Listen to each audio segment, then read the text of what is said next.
ہم کہتے ہیں بھائی اس کا خطاب سننے چلیں گے، کیوں بھائی؟ ارے وہ تو واقعہ کربلا بیان کرتا ہے ایسا کہ رلا دیتا ہے، رقت انگیز بیان ہوتا ہے، آنسو جاری ہو جاتے ہیں، رونگٹے کھڑے ہو جاتے ہیں، دل کانپنے لگتا ہے، سانسیں تیز ہو جاتی ہیں، ہارٹ بیٹ تیز ہو جاتی ہے۔ اللہ اکبر کبیرہ والحمد کثیرہ سبحان اللہ وبحمدہ سبحان اللہ العظیم وصلی علی سیدنا مولانا محمد معدن الجود والکرم وآلہ وبارک وسلم صلاۃ و سلام یا سیدی یا رسول اللہ صلی اللہ علیہ وسلم۔ بسم اللہ الرحمن الرحیم۔ السلام علیکم ورحمۃ اللہ وبرکاتہ۔ اس وقت میں آپ کے سامنے ایک بہت ہی اہم موضوع پر کچھ احتیاطیں اور کچھ گزارشات پیش کرنے کے لیے حاضر ہوا ہوں۔ آج 10 محرم الحرام ہے، بہت ہی مقدس دن اور ایک تاریخی دن ہے۔ اس حوالے سے چند گزارشات آپ کو پیش کرنی ہیں اور کچھ احتیاطیں ہیں کہ جنہیں ہمیں لازمی طور پہ ملحوظ خاطر رکھنا چاہیے۔ سب سے پہلی بات تو ہمیں یہ ذہن نشین رکھنا چاہیے کہ واقعہ کربلا بیان کرتے وقت، پڑھتے وقت، لکھتے وقت یا شیئر کرتے وقت اس میں تجدید حزن کا پہلو اور ایلیمنٹ نہیں ہو۔ تجدید حزن کیا ہوتا ہے اس کو اچھے سے سمجھ لیں۔ تجدید حزن یہ ہوتا ہے کہ حزن کہتے ہیں غم کو، تجدید کہتے ہیں تازہ کرنا، جدید، نیا۔ تجدید حزن یعنی غم کو تازہ کرنا۔ تجدید حزن مرنے والے کے لیے تجدید حزن یہ ناجائز ہے شرعی طور، یعنی مرنے والے کا ذکر یا شہداء کا ذکر بالقصد بالارادہ اس طور پہ کرنا کہ اس سے غم تازہ کرنا مطلوب اور مقصود ہو۔ دیکھیں جب انسان کا مطلوب تجدید حزن ہوتا ہے نا، غم تازہ کرنا، تو پھر وہ الفاظ بھی ویسے لاتا ہے، پھر وہ انداز بھی ویسا اپناتا ہے، پھر اس کا مرکز اور محور تحریر کا ہو یا خطاب کا ہو اسی طرح کا بن جاتا ہے، اور اس کا مقصود ہی ایسا ہو جاتا ہے کہ بس میں نے رقت طاری کرنی ہے، رولانا ہے۔ تو یہ تجدید حزن واقعہ کربلا کو لے کر کوئی کرتا ہے، شہداء کی یاد کو اس طور پہ تازہ کرتا ہے کہ اس کا مطلوب ہی یہ ہو کہ غم تازہ کر کے رلایا جائے، یہ شرعی طور پر ناجائز ہے۔ تو یاد رکھیں کہ جب بھی ہم واقعہ کربلا بیان کریں، سنیں، پڑھیں، لکھیں، شیئر کریں تو اس میں اس چیز کو یاد رکھیں کہ تجدید حزن نہ ہو۔ ہاں غم تو ہوگا، جب غم ہو تو آنسو بھی آئیں گے، لیکن اس پہ واویلا کرنا، نوحہ کرنا، چلانا، رونا اور ایسی ایک صورت بنانا، نوحہ کرنے والی اگر صورت ہو گئی وہ تو بالکل ہی حرام کی صورت ہے۔ اور یہ ہے کہ جو تجدید حزن کی صورت ہوگی اس میں اس چیز کا خیال رکھا جائے، یہ تجدید حزن شرعی طور پر ناجائز ہے۔ تو واقعہ کربلا میں ایک تو اس پہلو، اس ایلیمنٹ کا ہم بہت احتیاط کریں گے۔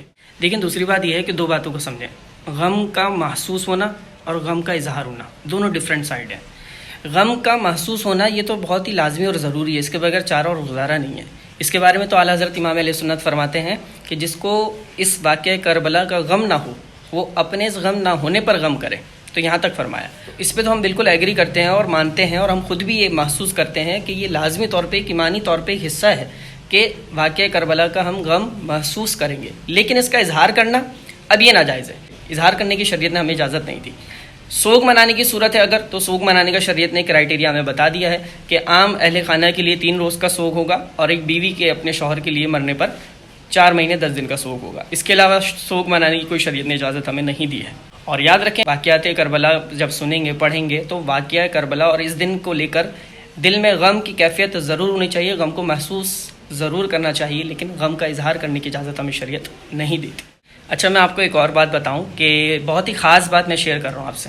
جب خطبہ بیان کرتے ہیں نا، ہمارے یہاں مسئلہ یہ پرابلم یہ ہے کہ ہم کہتے ہیں بھائی اس کا خطاب سننے چلیں گے، کیوں بھائی؟ ارے وہ تو واقعہ کربلا بیان کرتا ہے ایسا کہ رلا دیتا ہے، رقت انگیز بیان ہوتا ہے، آنسو جاری ہو جاتے ہیں، رونگٹے کھڑے ہو جاتے ہیں، دل کانپنے لگتا ہے، سانسیں تیز ہو جاتی ہیں، ہارٹ بیٹ تیز ہو جاتی ہے۔ تو یاد رکھیں یہ سب تعریفی کلمات اور کمپلیمنٹ آپ نے دے تو دی اس خطیب کو، لیکن کیا آپ شرعی طور پہ اس معاملے کی سینسٹیوٹی اور حساسیت کو سمجھتے بھی ہیں کہ یہ کتنا حساس معاملہ ہے؟ تو اسے سمجھنا چاہیے۔ تو کچھ خطبہ ایسے ہوتے ہیں کہ جو ایسی مقدس ہستیوں کا جب واقعہ کربلا میں ذکر کرتے ہیں نا، تو وہ چاہتے ہیں کہ اس طرح سے ذکر کریں کہ جتنی مظلومیت ظاہر ہو سکتی ہے ہو جائے۔ تو مظلوم تو وہ ہیں، شہداء کربلا، لیکن اس مظلومیت کو ظاہر کرنے کے اوپر جب بندہ فوکس کرتا ہے یہ خطیب، تو کیا کرتا ہے کہ اس طور پہ ذکر کر دیتا ہے ان مقدس ہستیوں کا جیسے کوئی توہین یا تحقیر والا پہلو نظر آتا ہے۔ سمجھیے گا میری بات، ایسے بہت سے واقعات ہیں تاریخی طور پہ، من گھڑت طور پہ اسے شامل کر لیا گیا اور خطیبوں نے اسے لے لیا اور بیان کرنا شروع کر دیا اور عوام نے سننا شروع کر دیا۔ تو یہ ذہن نشین رہے کہ بالخصوص جب خطبہ اس پہ بیان کریں گے تو یہ پوائنٹ ذہن میں رکھیے گا کہ جب مقدس بیویوں کی بات آئے گی، تو ان پاک ہستیوں کی بات آئے گی تو بہت ہی محتاط انداز سے بیان کرنے کی ضرورت ہے۔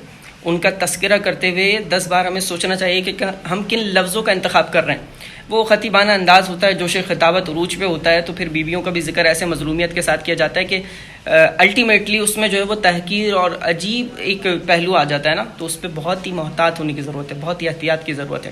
اب آپ کہیں گے کہ شیخ صاحب آپ نے اتنی ساری احتیاطیں بتا دیں، تجدید حزن بھی بتا دیا، غم کا اظہار ہونا اور غم کا محسوس کرنے کا فرق بھی بتا دیا، اور پھر یہ بھی بتا دیا کہ محتاط ہونا ضروری ہے، تو یہ ساری باتیں جان لینے کے بعد اب اگر ہم ایک اتھینٹک مواد کے صورت میں اور ایک محتاط انداز میں واقعہ کربلا کو دیکھنا چاہیں اور پڑھنا چاہیں تو کہاں سے پڑھیں؟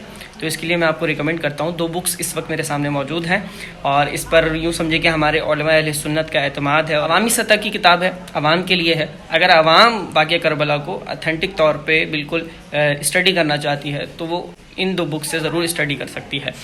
فرنٹ کیمرہ کیونکہ میرے پاس ابھی اوپن ہے تو شاید بک آپ کو صحیح طور پہ نظر نہ آئے۔ یہ دیکھیں، یہ ایک بک ہے سوانح کربلا، ٹھیک ہے، یہ سوانح کربلا مکتبۃ المدینہ سے شائع ہوئی ہے، دعوت اسلامی کے مفتی نعیم الدین مراد آبادی علیہ رحمہ اس کے رائٹر ہیں۔ دوسری بک اس وقت میرے سامنے جو موجود ہے وہ آئینہ قیامت، اعلیٰ حضرت کے برادر محترم مولانا حسن رضا خان علیہ رحمہ کی، یہ 2 کتابیں اس وقت میرے سامنے موجود ہیں۔ تو جو بھی واقعہ کربلا کو ایک اتھینٹک انداز سے اسٹڈی کرنا چاہتا ہے تو میں یہ ضرور ریکمینڈ کرنا چاہوں گا وہ ان 2 بک سے لازمی اس کو اسٹڈی کر سکتا ہے۔ ایک بہت ہی خاص اور دلچسپ بات یہ ہے کہ یہ دونوں بکس جو ہیں وہ بالکل کتابچے کی صورت میں جسٹ لائک اے بکلیٹ، تو بہت ہی مختصر ہے، جامع معنی ہے، بہت ایزیلی آپ اسے اسٹڈی کر سکتے ہیں۔ مبارک دن ہے، اگر اس دن کے بارے میں آپ کمپلیٹلی اتھینٹک طور پہ اسٹڈی کرنا چاہتے ہیں تو ان 2 بکس کو لازمی طور پہ اسٹڈی کریں۔ اور یہ دونوں بکس جو میں نے آپ سے ذکر کی انشاءاللہ میں PDF کی صورت میں اگر کوئی پڑھنا چاہے ایزیلی اپنے موبائل میں تو وہ میں لنک ڈسکرپشن میں ویڈیو کے دے دوں گا، آپ وہاں سے جا کے ان دونوں بکس کو ایزیلی ڈاؤن لوڈ کر کے اپنے موبائل میں بھی اسٹڈی کر سکتے ہیں۔ آج کا دن بہت مقدس دن ہے، ہمارے نسلوں پر بہت زیادہ اسلام کے دامن پر بہت زیادہ احسانات ہیں اس گھرانے کے خاندان رسالت صلی اللہ علیہ وسلم۔ آج کے دن کے حوالے سے ایک خاص کام جو آپ نے کرنا ہے، اسے مس نہیں کرنا، وہ ہے کہ اہل بیت کے اطہار کے لیے، شہداء کربلا کے لیے آپ اصال ثواب کریں اور خوب اصال ثواب کریں، یہ لازمی ہے، اپنی استطاعت کے مطابق جتنا آپ کر سکتے ہیں۔ اگر کوئی ایک تکمیل قرآن کرا سکتا ہے، مل کے قرآن پاک پڑھ سکتے ہیں تو اس کا اصال ثواب کریں، ورنہ اگر آپ اپنی وقت کی گنجائش دیکھتے ہوئے اور جیسے بھی آپ چاہتے ہیں تو ایک سورہ یاسین ایک مرتبہ پڑھ لیں، وہ اصال ثواب کریں۔ ایک بار سورہ یاسین پڑھ کے آپ اصال ثواب کریں گے تو ایک بار سورہ یاسین پڑھنے کا ثواب 10 قرآن پاک کے برابر ہے۔ اگر آپ یہ بھی نہیں کر سکتے تو سورہ اخلاص تو بچے کو یاد ہوتی ہے، قل هو اللہ احد، تو یہ سورہ اخلاص 3 مرتبہ پڑھیں، ایک قرآن پاک کا مکمل ثواب ہے۔ یہ اصال ثواب کر دیں شہداء کربلا کو، تو اس کی بہت ہی برکتیں آپ کو حاصل ہوں گی، اور اسلام کے دامن پہ ہماری نسلوں پہ ان کا احسان ہے، اور ہماری نسلوں کے ایمان، نسلوں تک ایمان اور قیامت تک آنے والے لوگوں تک ایمان جو ہے وہ انہی کی وجہ سے پہنچے گا۔ تو یہ ایک خاص بات ہے، اسے ذہن نشین رکھیں، یہ لازمی کرنا ہے۔ اور بالخصوص جو دور حاضر کے حالات چل رہے ہیں اور فلسطینی ہمارے مسلمان بھائی ہمارے سامنے ہیں، وہاں بھی شہادتیں پیش ہو رہی ہیں، بھوک و افلاس کا عالم ہے، بھوک و پیاس کا عالم ہے، تو ان کے بھی درد کو ہمیں محسوس کرنا چاہیے۔ یہ دن ان سے بھی ہمیں بہت ریلیٹ کرتا ہے کہ کس طرح سے ادھر شہادتیں پیش ہو رہی ہیں، بھوک و پیاس سے ہمارے بھائی، مسلمان بھائی بہنیں، بچے بوڑھے شہید ہو رہے ہیں، تو یہ بھی قابل غور بات ہے۔ تو اپنی خصوصی دعاؤں میں آج کے دن آپ انہیں بھی یاد رکھیں اور مجھ خاکسار کو بھی یاد رکھیں۔